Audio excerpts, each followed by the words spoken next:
வணக்கம்.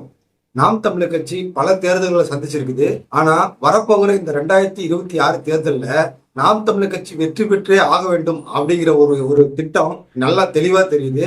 அதற்காக நாம் தமிழர் கட்சியும் அண்ணன் சீமான் அவர்களும் புது புது யூகங்களை அவங்க அமைக்கிறத நம்மளால பார்க்க முடியுது. அதெல்லாம் பார்க்கும்போது ரொம்ப சந்தோஷமா இருக்கு. வெற்றி பெற்றோம் அப்படிங்கிற ஒரு நம்பிக்கை நமக்கு பிறக்குது. அது மட்டும் இல்லாம இந்த தடவை அதிர்ஷ்ட காத்து நம்ம பக்கம் அடிக்குதுங்கிற மாதிரி அதிர்ஷ்டவசமா 2 விஷயங்கள் நடந்திருக்கு.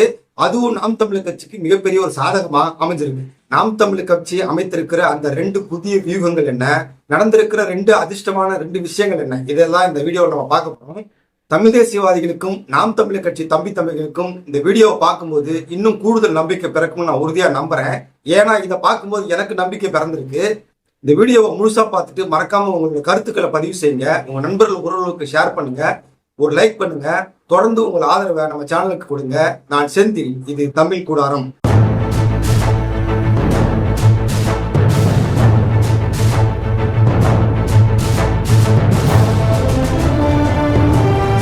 முதல் வீகம் வேட்பாளர் தேர்வு. நீங்க நல்லா கவனிச்சு பாருங்க.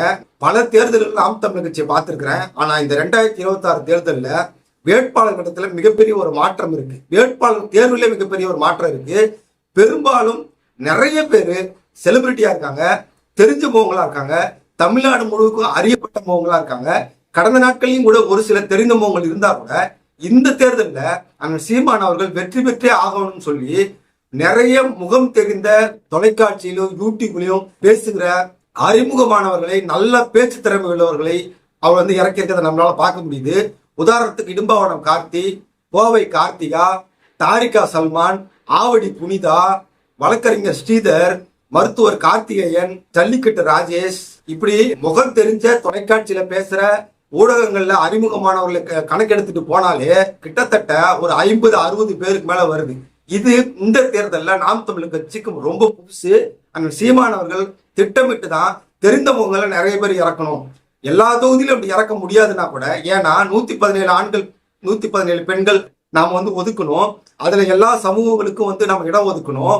அதே நேரத்துல இதையும் அட்ஜஸ்ட் பண்ணி தெரிந்த முகங்களை நிறைய பேர் இறக்குனா, நல்ல பேச்சாளர்களை இறக்குனா வெற்றி வாய்ப்பு பிரகாசமா இருக்கும். அவர் உணர்ந்துதான் இது மாதிரி வேட்பாளர் இறக்கியிருக்காரு. நான் எல்லா வேட்பாளர்களையும் பார்த்தேன். நிறைய வேட்பாளர்கள் முகம் எனக்கு பளிச்சுன்னு தெரியுது. தொலைக்காட்சியில ஊடகங்களை பேசுற முகங்களா இருக்கு.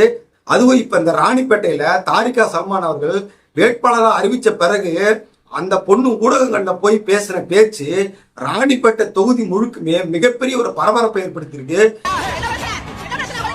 ராணிப்பேட்டை முழுவதுமே ஒரு பேசு பொருளா இருக்கு. யார் இந்த பொண்ணு இந்த போடு போடுது, இந்த கழிவு நீரை பத்தி பேசுது, எல்லா பிரச்சனையை பத்தி பேசுது, இந்த அளவுக்கு பேசி நம்ம பார்த்ததே இல்லையா அப்படின்னு சொல்லி அந்த தொகுதியில நிலவரம் இப்ப நமக்கு நல்லா தெளிவா தெரியுது. அதே போல இந்த புனிதா, ஆவடி வேட்பாளர் புனிதா நீங்க ஏற்கனவே பேருந்துல தமிழ்நாடு பெயர் ஓட்டுறத போராட்டம் நடந்தது இல்லையா, அதுல அந்த பொண்ணுடைய வீடியோவை பார்த்துட்டு நானே பிரமிச்சு போயிட்டேன். பெண் இன்ஸ்பெக்டரே அந்த பொண்ணு ஒரு அதட்டுச்சு. எனக்கே அது பிரமிப்பா இருந்துச்சு. அந்த வீடியோ ரொம்ப வைரலா போச்சு. அதுலதான் அந்த பொண்ணு ரொம்பவும் பிரபலமாச்சு. இன்னைக்கு பல ஊடகங்களை உட்காந்து அந்த தங்கச்சி பேசுது. அந்த அளவுக்கு ஆவடி தொகுதியிலேயே அந்த பொண்ணு நிறைய பேருக்கு ஏற்கனவே பரிச்சயம், இப்பயும் நிறைய பேருக்கு பரிச்சயமா இருக்கு. கோவை கார்த்திகா சொல்லவே வேணாம், இடும்பாவன கார்த்தி சொல்லவே வேணாம். இதே போல ஏராளமானவர்கள் தொகுதியவே கலக்கிறத நம்மளால பார்க்க முடியுது. தமிழ்நாட்டையே கலக்கிறத நம்மளால பார்க்க முடியுது. உண்மையிலே சொல்றேன், 2026 தேர்தலில் தான் இந்த அளவுக்கு முகம் தெரிந்த பிரபலமான செலிபிரிட்டி வேட்பாளர்களை நாம் தமிழர்கள் அதிகமா இறக்கிருக்கு, கூடுதலா இறக்கிருக்கு. அது நாம் தமிழர் கட்சிக்கு மிகப்பெரிய ஒரு பலமா இருக்கு, மிகப்பெரிய ஒரு பேசு பொருளா இருக்கு. கண்டிப்பாக வெற்றி பெற்று சட்டமன்றத்துக்கு போவது உறுதின்னு என்னால உறுதியா சொல்ல முடியும். அடுத்து நாம் தமிழர் கட்சியின் புதிய வியூகம் என்னன்னா பரப்புரையில மாற்றம். அண்ணன் சீமான் அவர்கள் திருச்சி மாநாட்டுல பேசுனதை நீங்க பார்த்திருப்பீங்க. அதுல அவர் ஒரு பாட்டு பண்ணாரு. அரிசி பருப்பு தாரா ஏத்த மகளை வாடி நம்ம ஓட்டு போட்டு வருவோம். 1000 ரூபாய் வேணாம், அரிசி பருப்பு வேணாம், ஓட்ட விவசாயிக்கு போட்டா இது எல்லாம் வரும் தானா. அந்த பாட்டை 1 கோடி பேர் பார்த்திருக்காங்க. எனக்கே இவ்வளவு பேர் அதை பார்த்திருக்காங்க, ஆச்சரியமா இருக்கு. எந்த ஒரு அரசியல் கட்சி தலைவர் பாடியதையும் அல்லது பேசியதையும் இவ்வளவு பேர் பார்த்ததே இல்லை. அண்ணன் சீமான் அவர்கள் ஏற்கனவே பாடினதை நீங்களாம் நிறைய நம்ம கடந்த நாட்களை பார்த்துருக்கோம். அது பரப்புரையில அங்க ஒண்ணு இங்க ஒண்ணுமா எங்கேயாவது ஒரு இடத்துல பாடுவாரு. அவர் இனி ஒவ்வொரு மேடையிலையும் இந்த மாதிரி பாடல்களை பாடுவார். அது மிகவும் மக்களிடத்துல போய் சேருது. என்னம்மா தேவி சக்கம்மா, நாடு நாசமா போகுதே நியாயமா, கண்ண தோறந்தே பாரம்மா, எங்க கவலைய கொஞ்சம் நீ தீரம்மா, பாதுகாப்புன்னு எதுவுமே இல்ல, பச்சை புள்ளைக்கு பாலியல் தொல்ல, நாட்டுல நடக்குது கொலை கொல்ல, இந்த கொடுமையை எங்கேதான் போய் சொல்ல, என்னம்மா தேவி சக்கம்மா, நாடு நாசமா போகுதே. இப்ப டாஸ்மார்க் நாங்க ஒழிப்போம், விவசாயத்தை நாங்க வளர்ப்போம், இலவசங்கள் தேவையில்லை, இலவசங்கள் தேவையில்லாத அளவுக்கு வாழ்க்கையை உயர்த்துவோம், இப்படி பேசுறத விட அதையே ஒரு பாட்டா பாடி அண்ணன் சீமான் அவர்கள் அன்னைக்கு பாடின அந்த பாட்டு மக்களிடத்துல வந்து ரொம்ப சேர்ந்திருக்கு. நீங்க அதுக்கப்புறம் கூட கவனிச்சு பாத்தீங்கன்னா மாணவர்களை சந்திக்கும் போது மற்ற விழாக்களுக்கு போகும்போது கூட அண்ணன் சீமான் அவர்கள் ஏதாவது ஒரு பாட்டு பாடுறதை நீங்க பார்த்திருப்பீங்க. எங்கேயாவது ஒரு இடத்துல தான் பாடிப்பாரு, ஆனா இப்ப எல்லா மேடைகளையும் பாடுறாரு. அண்ணன் சீமான் அவர்களுக்கு தெளிவா தெரிஞ்சிருக்கு, நம்ம மக்கள் நல்ல விஷயங்களை கூட பாட்டும் நடனமா கொண்டு போனாதான் அதை மக்கள் அதிகமா பார்ப்பாங்கிற அவருக்கு நல்லா தெளிவா தெரிஞ்சிருக்கு. ஏன்னா பாட்டு டான்ஸ் வச்சுதானே இந்த நடிகர்கள் பெருசாகி அதுக்கப்புறம் அரசியல் கட்சி ஆரம்பிச்சு அதுல இளைஞர்களை மயக்கி அதை வந்து நாட்டை ஆளணும்னு துடிக்கிறாங்க. அப்ப நம்மளும் நல்ல கருத்துக்களை பாட்டா கொண்டு போனா அது நல்ல ரீச் கொடுக்கணும்னு நினைச்சிருக்காரு. அது வந்து ஒர்க் ஆயிருக்கு. அது மாநாட்டுல பாடின பாட்டு வந்து ரொம்ப ரீச். நிறைய பேர் என்கிட்ட கூட கேட்டாங்க, ரொம்ப நல்லா இருக்கு, ரொம்ப சூப்பரா இருக்குலாம் சொன்னாங்க. இனிமேல் வர்ற காலங்களிலும் அவர் எல்லா மேடையிலும் பாடுவாரு, புதுசு புதுசா பாடலை உருவாக்குவாரு, அதை மக்கள் மத்தியில கொண்டு போய் சேரும். இது வந்து அண்ணன் சீமான் அவர்கள் களத்தை புரிந்து கொண்டு அதை வந்து தீவிரமா கொண்டு போறாரு. ரெண்டாவது, நீங்க மாநாட்டுல அண்ணன் சீமான் அவர்கள் பேச்சு எத்தனை பேர் கவனிச்சிங்க? நான் வந்து மாநாட்டுல உட்காந்துட்டு அவர் பேச்சு கவனிக்கும் போது ஒரு வித்தியாசத்தை என்னால பார்க்க முடிஞ்சிச்சு. கிட்டத்தட்ட ஒரு 5 லட்சம் 6 லட்சம் பேர் வந்திருக்கிற இடத்துல மாநாட்டுக்கு வந்தவங்க கிட்ட பேசாம மாநாட்டுக்கு வராம தொலைக்காட்சியிலும் ஊடகங்கள்லையும் எந்தெந்த மக்கள் பார்த்துட்டு இருக்காங்களோ அவங்களுக்காகவே பேசுன மாதிரி இருந்தது. ஏன்னா அங்க வந்திருந்த மக்கள் எல்லாருமே நாம் தமிழர் கட்சி சேர்ந்தவங்க அல்லது நாம் தமிழர் கட்சிக்கு ஓட்டு போட்டவங்க. அவங்க கிட்ட போய் திமுக அதிமுக வந்து தீமையான கட்சி, நாம் தமிழர் கட்சி ஆதரிக்கணும், நாம் தமிழர் கட்சி இந்த மாதிரி கொள்கையெல்லாம் வச்சிருக்குன்னு நாம் தமிழர் கட்சியில இருக்கிறவங்க சொல்ல வேண்டிய அவசியம் என்ன இருக்கு? அவங்களுக்கு தான் எல்லாமே தெரிஞ்சிருக்குல்ல. அப்ப நான் அதை யோசிச்சுட்டே இருந்தேன், இவர் புதுசா வந்து ஆரம்ப கட்டத்துல இருக்கிறவங்களுக்கு பேசுற மாதிரி பேசிட்டு இருக்காருன்னு பார்த்தேன். ஆனா அவரோட திட்டம் வந்து மிகவும் எனக்கு தெளிவா தெரிஞ்சிச்சு. அதுக்கப்புறம் தான் 2.5 மணி நேரம் கிட்டத்தட்ட பேசினாரு. யூடியூப்லாம் போய் பார்க்கும்போது 50-60 சேனல்கள், அதாவது பிரபல தொலைக்காட்சி சேனல்களே கூட அண்ணன் சீமான் அவருடைய பேச்சை லைவ்ல ஃபுல்லா போடுறாங்க. அப்ப அண்ணன் சீமான் அவர்கள் நார்மலா நம்ம பேசும்போது ஏதோ ஒரு பொதுக்கூட்டத்துல பேசும்போது தொலைக்காட்சிகள் வந்து நம்ம தவிர்க்கிறாங்க.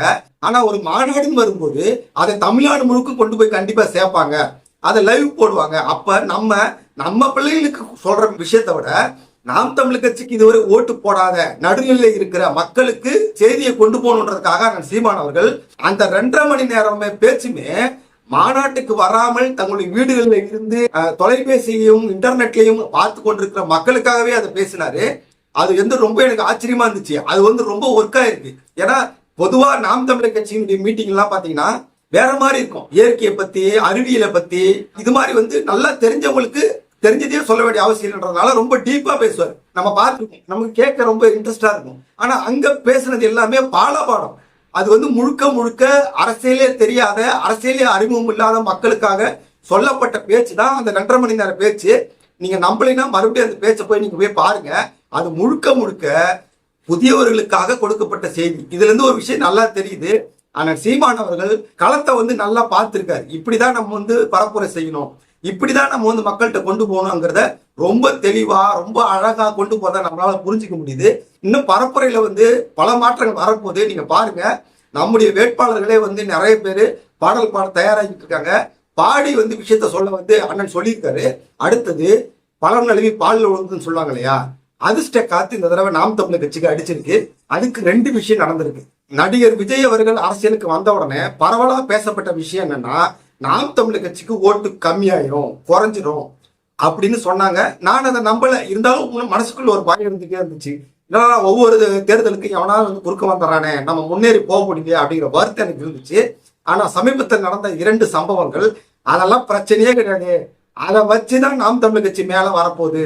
ரவீந்திரன் துரைசாமி அவர்கள் அடிக்கடி சொல்லுவாரு, விஜயை வச்சுதான் சீமான் பெரிய ஆளா வருவாரு, வளர்ந்து வருவாருன்னு சொல்லாரு. நான் கூட அவர் ஏதோ ஒரு அரசியலுக்காக சொல்றாருன்னு நினைச்சேன். ஆனா இந்த 2 அதிர்ஷ்டமான சம்பவங்கள் அதை எனக்கு தெளிவா காட்டுது. நம்பர் 1, நடிகர் விஜய் அவர்கள் இந்த சங்கீதா இந்த பிரச்சனை அவங்க வந்து விவாகரத்துக்கு அனுப்புனது, இவர் வந்து அந்த நடிகையோடைய மேடைக்கு வந்து கல்யாணத்துக்கு போனது வந்து மிகப்பெரிய பிரச்சனையை பின்னடை விஜய் கொடுத்துருக்கு. நான் வந்து கண்கூட என்னுடைய வீட்டை சுத்தில இருக்கே பாக்குறேன்.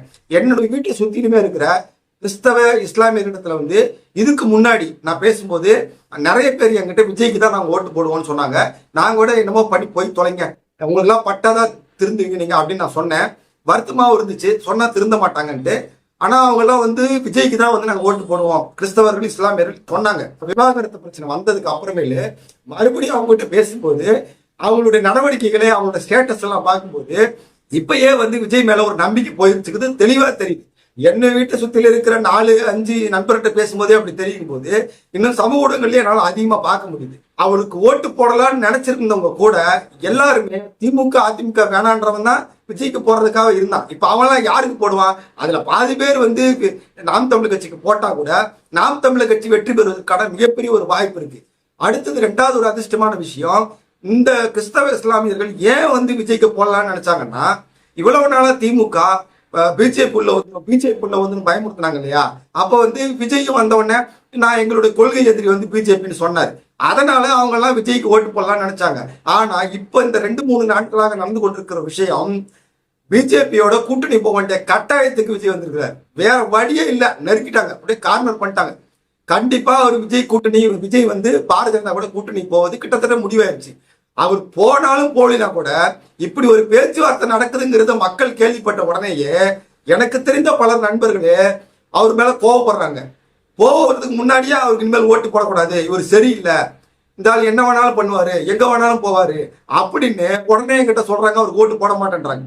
இதைத்தானே நாங்க முதல்ல இருந்தே சொல்லி எடுத்துக்கிறேன்னு நானும் சொன்னேன் அவங்க கிட்ட.